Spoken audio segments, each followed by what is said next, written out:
I've got really exciting news. Surga is going through the application process to be a greeter here at worship. So when you show up for church, you're going to get a lion hug. Oh, my goodness. I hope you did receive a warm welcome on your way in, and I hope you know how excited that we are that you are joining us for worship today. We're in the middle of a message series called 7 Habits of Highly Effective Christians. And I thought that video was a pretty good picture of the habit we're going to be talking about today. It's the habit of loving everyone always. Can we say this phrase out loud together? Say it with me.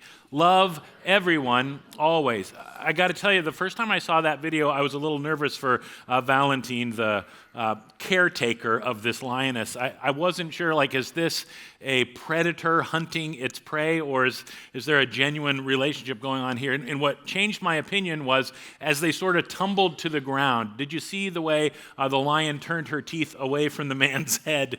And instead, did you know she just kind of nuzzled up her neck as close as she could get to the neck of Valentine? I'm not a pet person. But even I can see in that embrace, that is the embrace of genuine affection. Genuine affection is part of what we're going to be talking about today. It shows up in our Bible reading, Romans chapter 12, verse 10. This is the first half of the verse. Let's read this out loud together. Love each other with genuine affection. The idea of this message series is, as we practice these habits, God is going to be at work in us.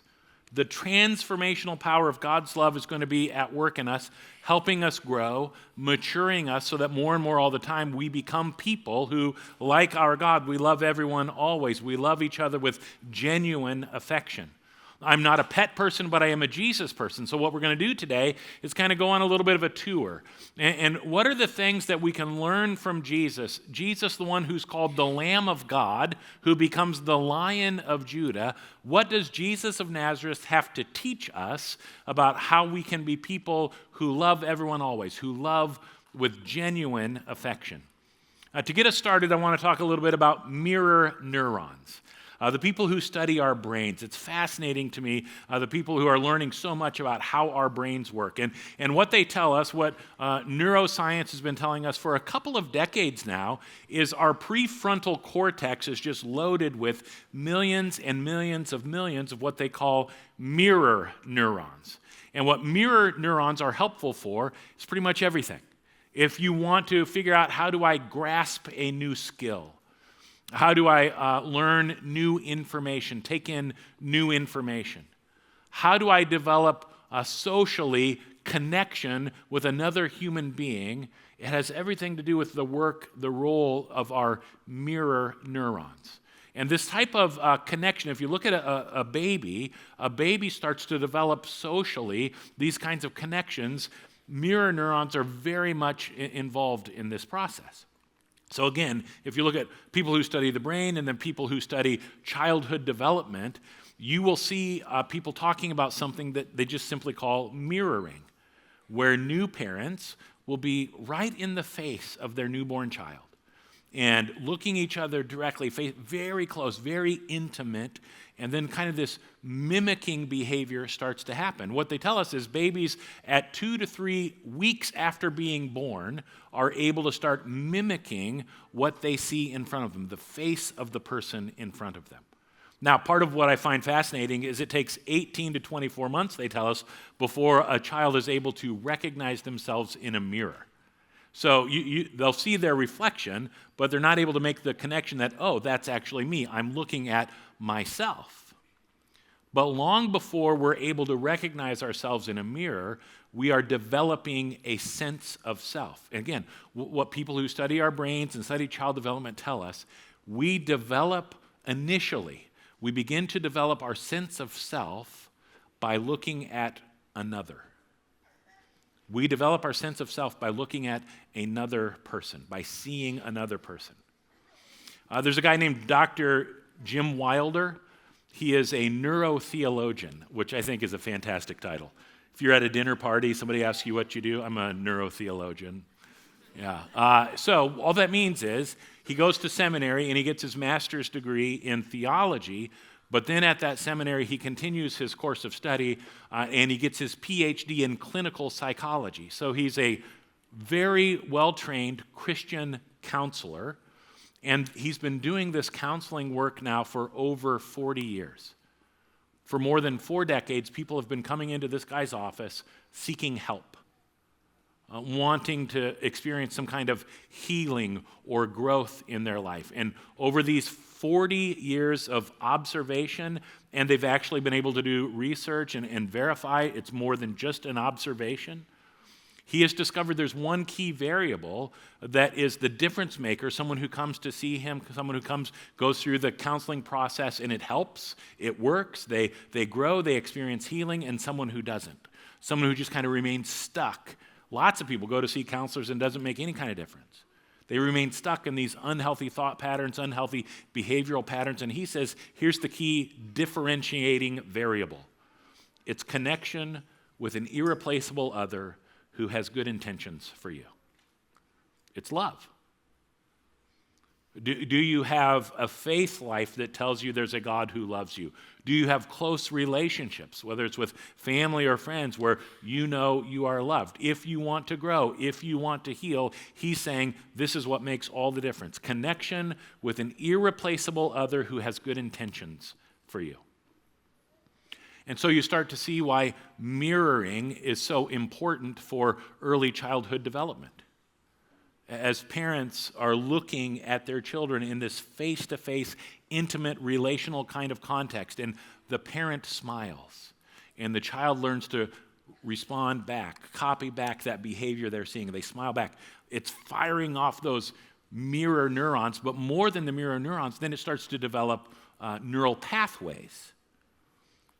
So again, what brain science is telling us, the people who study our brains, they're telling us, you and I, our brains are not designed for us to figure out who we are, for us to understand our identity or develop a sense of identity by looking at ourselves. Think about this. Our brains are designed by God to figure out who we are, to embrace an identity by looking into the eyes of someone else, or by having someone else look at us and tell us, this is who you are. And I develop a secure sense of self. I develop healthy attachment when I know I am loved, when I experience this sense of connection with an irreplaceable other who has good intentions for me. So again, mirroring, very important. It's critical to healthy child development. Mirroring is also critical to healthy faith development. I want us to read this verse together, Ephesians chapter 5, verse 1. It's on the screen. Read it out loud with me. Imitate God, therefore, in everything you do, because you are his dear children. And as we've been talking about, early childhood development, parents and children, they're mimicking, they're repeating, they're copying, they're imitating behavior. It's mirroring. And the same is true for us as followers of Jesus. Think, scriptures are really clear on this. We love because God first loved us. And just embedded in that verse and that idea is this idea of mirroring. That God does something and then we respond in a like manner. We imitate what God is doing. We mirror what God is doing, the behaviors of God in our life. Now, one final detail about mirroring. For children, mirroring is not just something that helps them identify a behavior or know what is happening. Mirroring is helpful to children as they understand, what does the behavior mean? Or why someone is doing what they are doing? Let me give you an example of why this is important. If I were to stand up here and just start flailing my arms around haphazardly, no real meaning to this movement, right? Your mirror neurons are firing. Can you feel that? But that's all that's happening. They notice a behavior, but then it kind of stops there. But if I were to do this, grab a bottle of water and take the lid off it and raise it to my mouth and drink.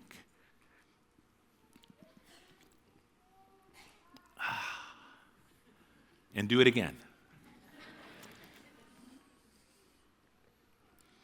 Your mirror neurons are firing, but they're also lighting up neural pathways that have been developed over the course of your life that allow you to predict what's going to happen. Because you are able to make a connection, what you are seeing, and then the meaning behind it, why it's happening. This is important. Over the course of your life, you need to learn when someone grabs a water bottle, that does not mean they're going to throw it at me, right? Understand why, the meaning behind the behavior is really important. Hang with me for just a second, because this is going to be really crucial when it comes to living a life of faith. If we're going to imitate God in everything we do, it can't be simply about doing the things that God does. We have to understand why, what is the meaning behind what God is doing. Okay? So let's look at some behavior of Jesus. First time that Jesus meets Peter, it gets recorded in John chapter 1, verse 42. And here's how it's written. Looking intently at Simon, Jesus said, "Your name is Simon, son of John, but you will be called Cephas," which means Peter. Notice the behavior of Jesus. Looking, but it's a special kind of looking. Looking intently. And what we'll see in all of the Gospels, Matthew, Mark, Luke, and John, they will take time in various moments and circumstances and encounters that Jesus has. The Gospel writers will take time to make it very clear to us Jesus is doing this. He's behaving this way. He's looking at someone intently. He's really seeing them. Here's some other examples. One time there's a guy named Jairus. He's a really important guy in the community where he lives, and his 12-year-old daughter is sick. So Jairus goes to Jesus, "Will you heal my daughter?" And Jesus and Jairus begin to walk to Jairus' home, and because Jairus is an important man, there's a huge crowd of people following, wondering what's going to happen. Well, Matthew tells us in the middle of the crowd, there's a woman who has been suffering from uncontrollable bleeding for 12 years. And she's in the crowd because she thinks, if I can just get close enough to Jesus, if I can make my way through the crowd that I can touch Jesus, maybe that'll heal me. And that's what she does. She touches the hem of his garment. And when she does, Jesus feels healing power leaving him. And he stops and he asks, "Who touched me?" Jesus turned around, and when he saw her, he said, "Daughter, be encouraged. Your faith has made you well." And the woman was healed at that moment. So we see Jesus doing something. We see that similar behavior, looking intently, seeing someone. But I want you to look for a little deeper meaning behind what's happening here. A big part of what Jesus does throughout his ministry, Jesus has to clean up some bad theology. And so part of the bad theology of the religious world of Jesus' day was people believed if you have a physical ailment, if you have an illness or a disease, if your body's not working the way it's supposed to work, that's probably a sign that God is cursing you for some sin in your life. And so people wanted to stay away from sinners. The sinners are unclean. And this woman has been uncontrollably bleeding for 12 years. In that religious context, she was unclean. She would have had to live outside the city wall, disconnected from community. So she's taken a really big risk to come into town, to make her way through the crowd, to try to get close to a holy man. She's not supposed to do that. When Jesus saw her, what does he call her? Daughter. They're on their way to the home of this really important man named Jairus, who has a daughter who is sick. And everyone cares about this important man's daughter. Nobody cares about this woman who's been suffering for the last 12 years. But Jesus does. Jesus sees her, and he calls her daughter. The meaning behind what Jesus is doing, he's trying to elevate her. He's trying to say she is same as. And she's worthy of love, connection. Another story that has kind of a similar reality is in Luke chapter 13. Luke tells us Jesus is at a really crowded synagogue on the Sabbath day teaching, and there's a woman in the crowd who for 18 years has been unable to stand up straight. She's been bent double for 18 years. So 18 years ago would have been September of 2006. What were you doing in September of 2006? I came from the Quad Cities to Ankeny to interview for a job as a pastor at Lutheran Church of Hope in September of 2006. Can you imagine if for the last 18 years I've been unable to stand up straight? This is terrible suffering. And when Jesus saw her, he called her over and said, "Dear woman, you are healed of your sickness." Again, what does Jesus do? It's not just that he sees her, this woman who's been excluded, this woman that everybody's looking at as a sinner because of her physical condition. Let's stay away from her. Let's be disconnected from her. Jesus calls her over. He is seeing people and looking at people in a way that leads to connection with an irreplaceable other who has intentions for their good. One final story. Mark chapter 10 is the story of the rich young ruler. And at the end of the story of the rich young ruler, Jesus says to his disciples, "It's easier for a camel to go through the eye of a needle than for a wealthy person to enter the kingdom of God." And the disciples are upset, confused, right? They don't understand what is Jesus talking about. Because again, Jesus is cleaning up some bad theology. The bad theology that says if you're poor, that's a sign that God is cursing you, punishing you for some sin in your life. And if you're rich, it's clearly a sign God is blessing you. Wealthy people, they basically have one foot in heaven already. And then Jesus is doing stuff that doesn't quite align with that theology, and it's confusing. So they ask Jesus, his disciples ask him, well, then who can be saved? Jesus looked at his disciples intently and said, humanly speaking, it is impossible, but not with God. Everything is possible with God. So again, what we see Jesus doing, all of the gospel writers, Matthew, Mark, Luke, and John, make specific mention of this. They want to draw our attention to this behavior of Jesus.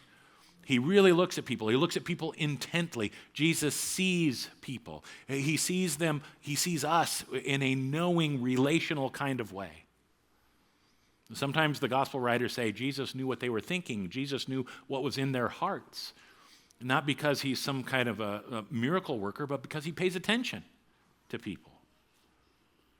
He sees, he observes, he knows. And there's meaning behind it.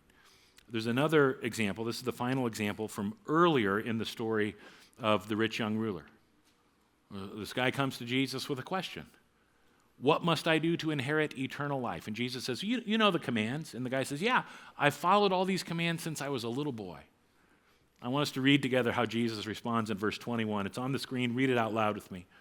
Looking at the man, Jesus felt genuine love for him. What is Jesus doing in all these examples? Why do the biblical writers want us to understand that Jesus really looks at people intently? Jesus sees people. Jesus is practicing mirroring with every human being he encounters. He is looking at them in a way that helps them know, I have a connection. When Jesus looks at me, I have a connection with an irreplaceable other who has intentions for my good. It's a look of genuine love. And it's the kind of love that helps us know who we are. It gives us our identity. And in a couple of the stories we looked at, it's the kind of love that leads to healing in our lives. That kind of connection. The Greek word that gets used for love here in the story of the rich young ruler, but also in our Bible reading in Romans 12, love each other with genuine affection. It's the Greek word agape. Can we all say that out loud together? Agape.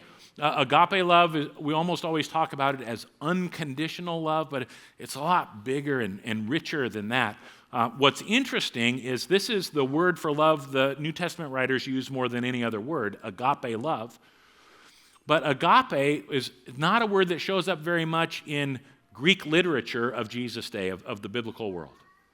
They had a lot of other words for love. They would use agape occasionally, but not very often. And so what a lot of biblical scholars are convinced of, remember, Jesus and his early followers, they were Jewish. So they knew the Hebrew scriptures. And they're trying to figure out how do we communicate a very Hebrew idea about love to this Greek-speaking culture. So they latched onto the word agape because they're trying to help them understand a Hebrew idea of chesed. And we talk about chesed around here every once in a while. Chesed is one of the Old Testament words for love. It's one of the words that God uses to describe the kind of love that God has. Shows up all over the place in the Old Testament. One of my favorite verses where Hesed shows up, Hesed love, is in Jeremiah chapter 31, verse 3. You see it on the screen. Let's read this out loud together. I have loved you, my people, with an everlasting love. With unfailing love, I have drawn you to myself.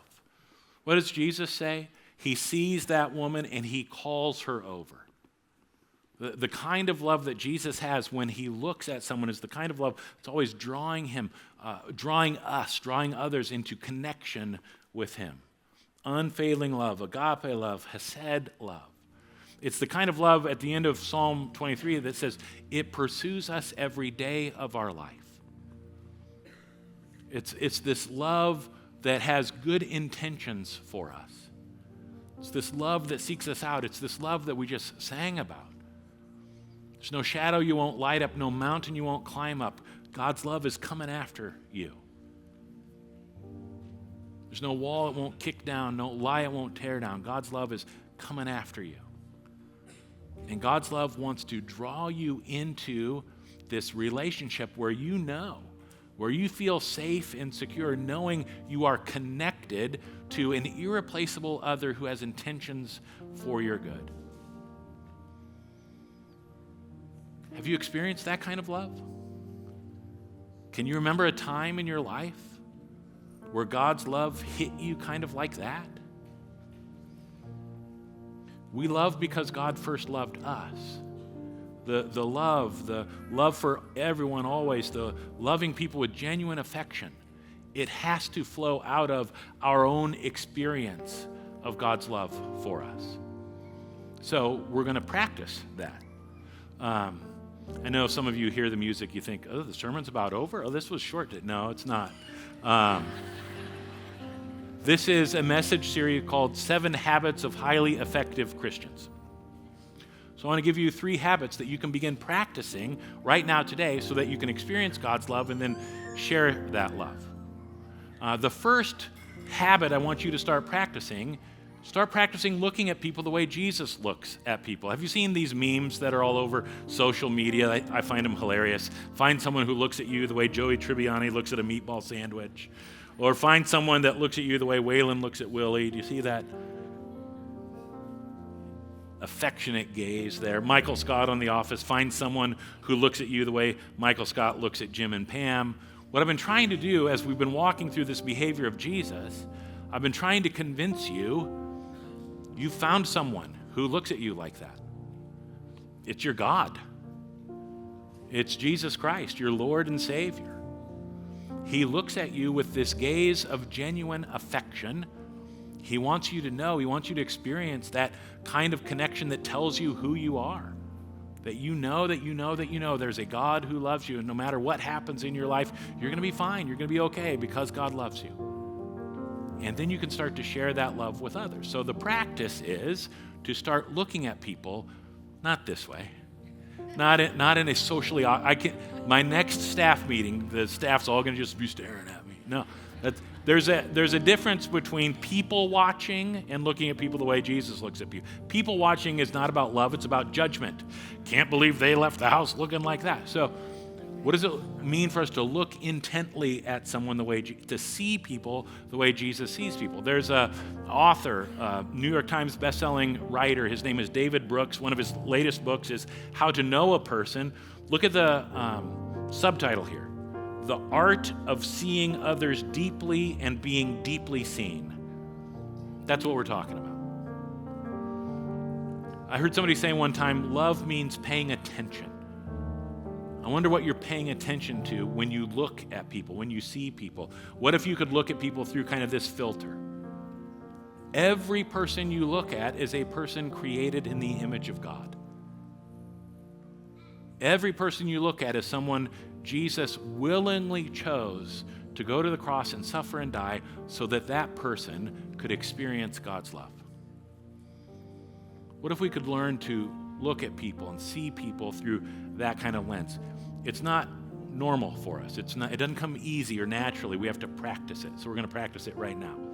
Lindsay's going to be playing this song, Reckless Love of God, the love that loves everyone always. And I asked the production team to turn the cameras on you. So we're going to put you on the screen. We're going to practice mirroring, all right? And we're just going to kind of slowly pan around the room.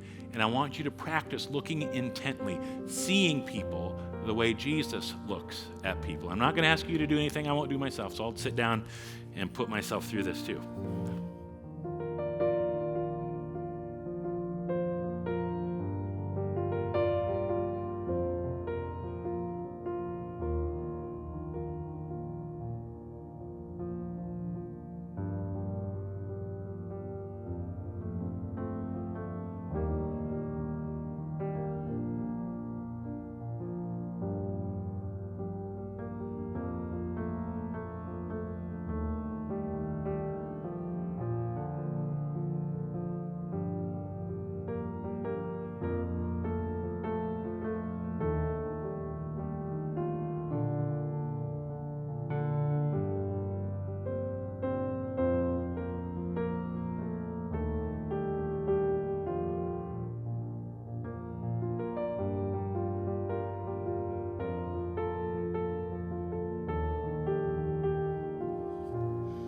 Did you feel something change in the room when we did that?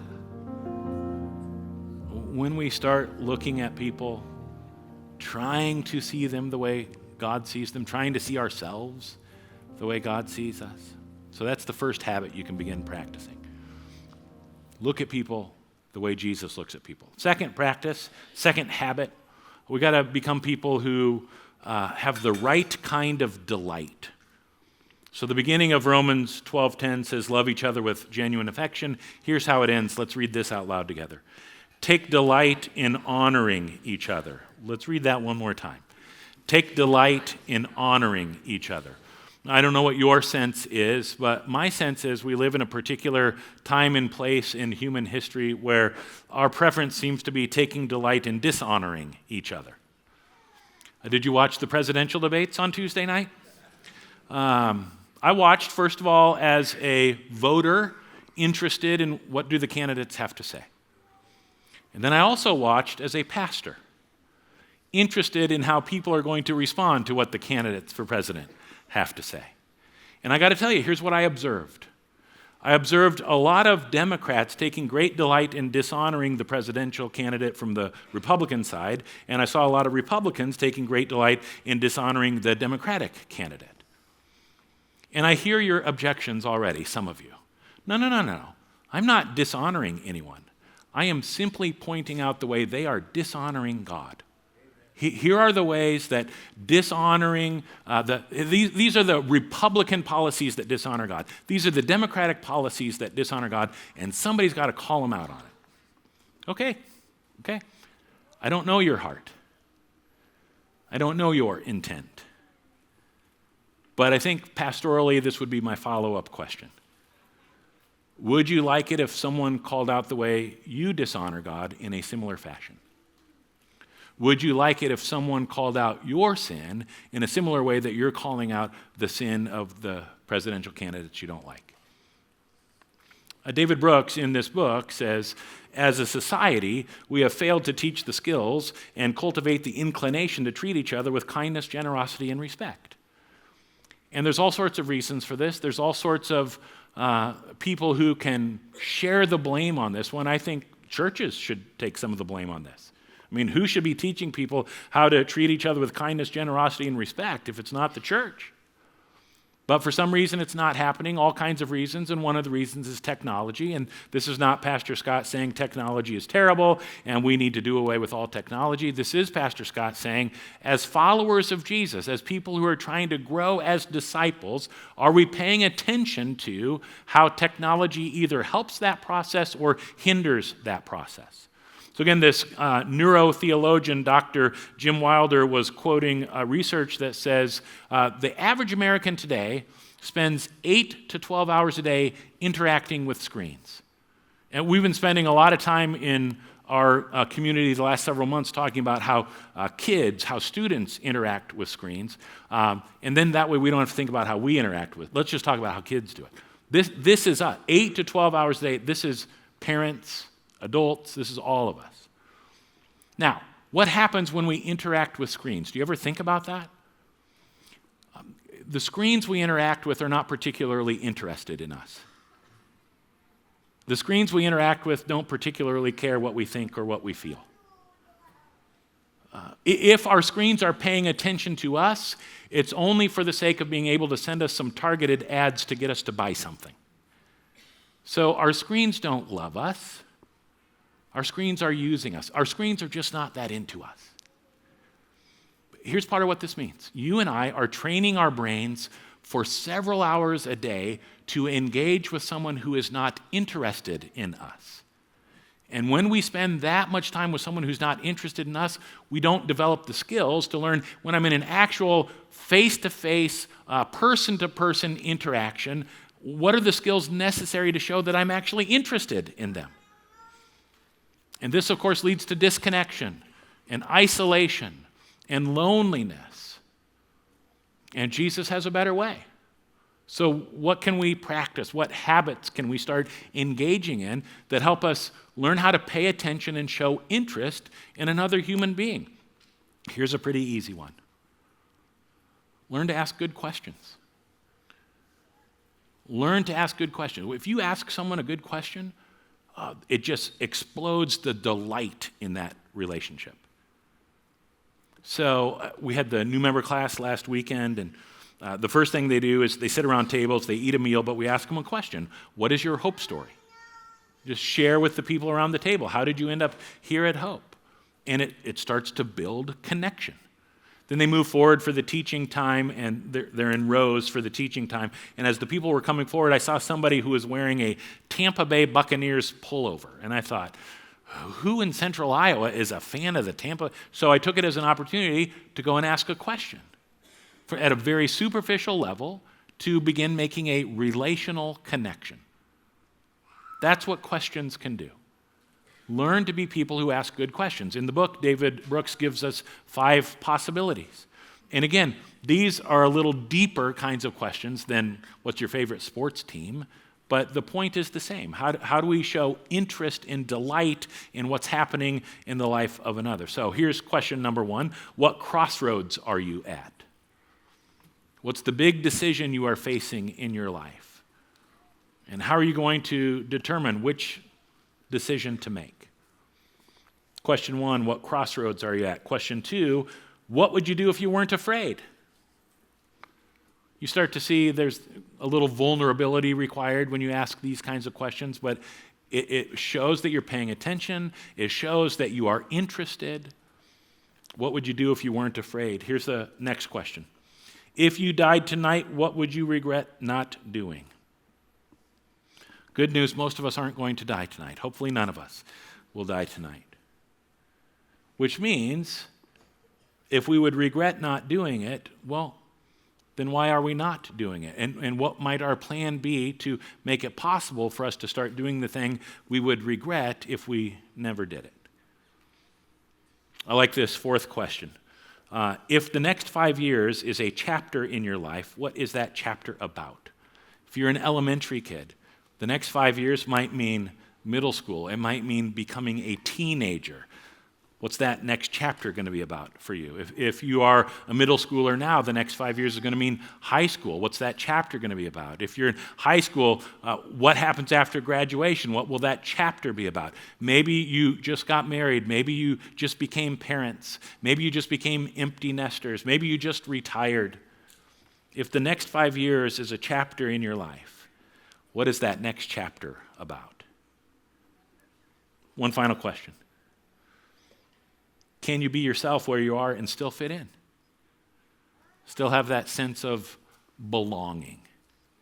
So just 5 examples of questions. Maybe you don't like any of them. That's fine. Come up with your own questions.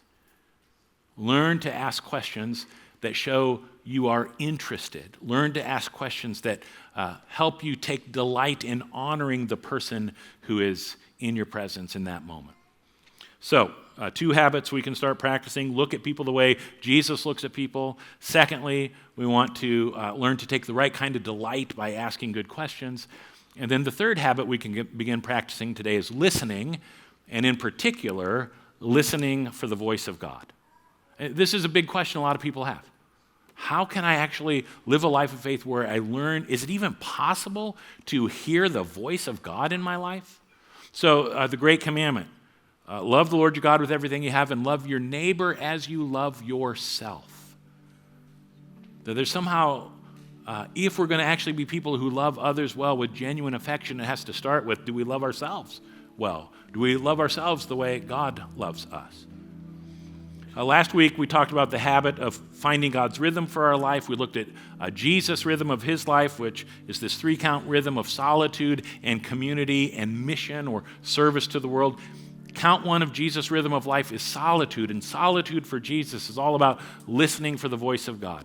In his baptism, he hears the voice, "You're my dearly loved son, you bring me great joy." And time and again throughout Jesus' life, he leaves the crowds. He leaves his disciples. He gets away from all the busyness and all the noise so he can listen for that voice again.